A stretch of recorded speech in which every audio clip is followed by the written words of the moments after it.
guys, welcome back to WeWatchedaMovie. I'm Mike. Rise of the Planet of the Apes. This is the one, it's kind of a remake, sort of the fourth Apes movie of the original movies, The Conquest of the Planet of the Apes, one of the better ones of the series, and we had to reboot it because the Tim Burton version that we did a while back, 2001, Planet of the Apes, was total hog shit, and it was one of the biggest pieces of shit my eyes have ever had to look at for more than, an hour. And so they rebooted it, only we used James Franco, John Lithgow, we used Andy Serkis, who does the motion capture in an amazing way for these monkeys. Apes, sorry. And we call it Rise of the Planet of the Apes. Now this is more like the fourth movie, as I said. They're doing testing on a bunch of apes and trying to raise their IQ, trying to help them beat diseases so that they can use it on humans. Things go wrong, they have to kill a whole bunch of them, and James Franco is one of the scientists. He wants to take baby Caesar home because they had to kill off the other apes. And he's just a baby and nobody can say no to a little tiny cute baby ape. It's like the cutest fucking thing ever. And so he takes him home, and we get to see what half the movie is really getting to see for the first time, really getting to know this one particular ape, seeing how it's growing in its intelligence. They see the things that it starts to do, so they start to give it more of the virus. And James Franco's dad, played by John Lithgow, has health issues of his own, and he starts to take the virus, and there's a cool little play on how the apes got to be so smart. They made it more realistic as fucking apes running around killing people and taking over humans can be.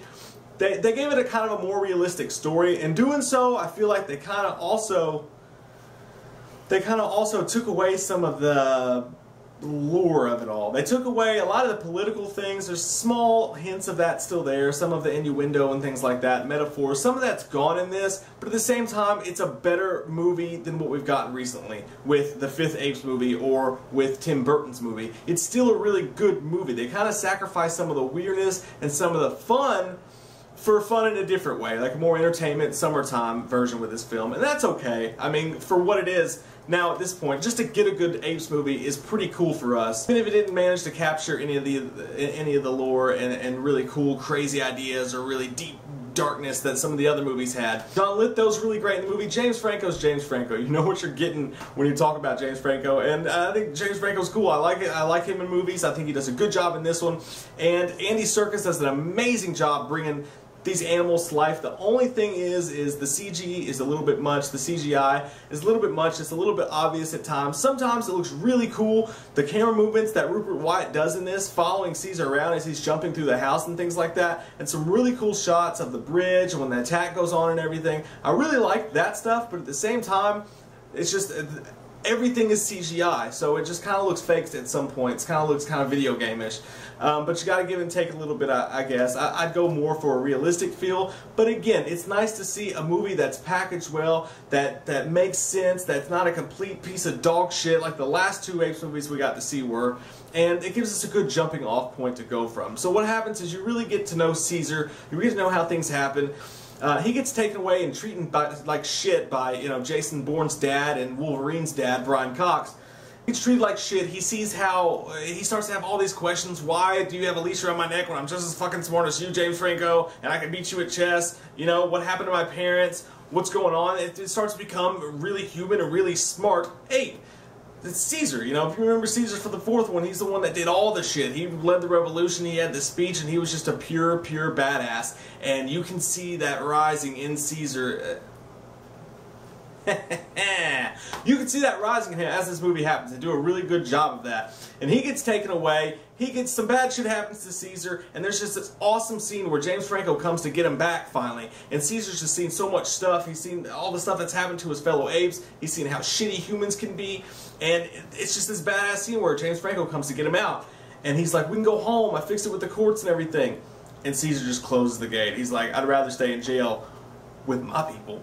And it's just like if you had a friend who maybe you did a little bit wrong and didn't do as much as you could for, and went to pick him up in jail, and he was really fucking huge and scary all of a sudden, and he was like, I'd rather stay here and think about how I'm going to kill all of you.